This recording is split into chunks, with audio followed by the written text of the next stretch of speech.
ভারত পাকিস্তান উত্তেজনায় আলোচনার কেন্দ্রে উঠে এসেছেন পাকিস্তানের এক ক্ষমতাধর জেনারেল, যার শিক্ষাজীবন শুরু হয়েছিল মাদ্রাসা থেকে।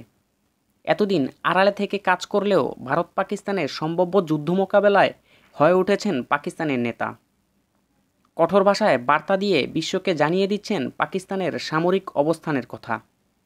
তার সাহসেই ভারতকে একের পর এক হুমকি ছুড়ে দিচ্ছেন পাকিস্তানের রাজনীতিবিদরা। একের পর এক সামরিক মহড়া চালিয়ে ভারতের ত্রাসের পরিণত হয়েছেন এই জেনারেল। আর তিনিই হলেন পাকিস্তানের সেনাপ্রধান জেনারেল আসিফ মুনির। তার ভয়েই কি পাকিস্তানে হামলা করতে ভয় পাচ্ছে ভারত? ভারতের সাথে পাকিস্তানের যুদ্ধ বাঁধলে সেখানে পাকিস্তানের সেনাবাহিনী যে যুদ্ধে নেতৃত্ব দিবে সেটি নিয়ে কোনো সন্দেহ নেই।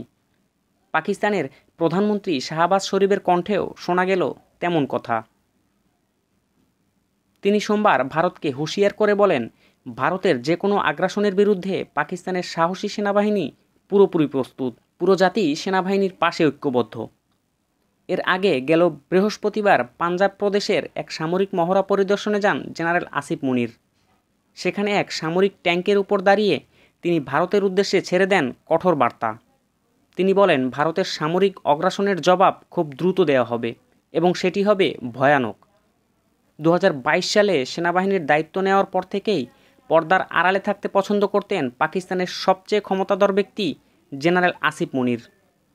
জনসম্মুখে নিজের ভাবমূর্তি কঠোরভাবে বজায় রাখতেন তিনি। বেশিরভাগ ক্ষেত্রেই তার বক্তব্যগুলো ছিল সামরিক কেন্দ্রিক। মূলত কাশ্মীর নিয়ে একটি বক্তব্যই তাকে আলোচনার কেন্দ্রে নিয়ে আসে।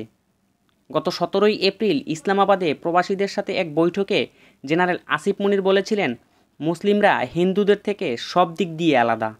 কাশ্মীরকে পাকিস্তানের গলার শিরা আখ্যা দিয়ে তিনি বলেন, ভারতীয় দখলদারিত্বের বিরুদ্ধে কাশ্মীরিদের বীরত্বপূর্ণ সংগ্রাম থেকে পাকিস্তান কখনো মুখ ফিরিয়ে নেবে না। আসিফ মুনিরের এই বক্তব্যের মাত্র 5 দিন পরেই ঘটে যায় পেহেলগাম ঘটনা। শুরু হয় তোলপাড়। পেহেলগাম ঘটনার সঙ্গে আসিফ মুনিরের এই বক্তব্যের সংযোগ খুঁজতে থাকে ভারতীয়রা। ভারতীয় সংবাদ মাধ্যম আনন্দবাজার জানায়, 57 বছর বয়সী আসিফ মুনির জন্মসূত্রে ভারতীয়। 1947 সালে দেশভাগের সময় পাঞ্জাবের জালান্তর থেকে পাকিস্তানে গিয়ে রাওয়ালপিন্ডিতে বসবাস শুরু করেন তার পরিবার।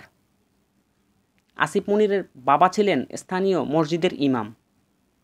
রাওয়ালপিন্ডির দারুল উলুম মাদ্রাসা থেকে প্রাথমিক শিক্ষা লাভ করেন তিনি।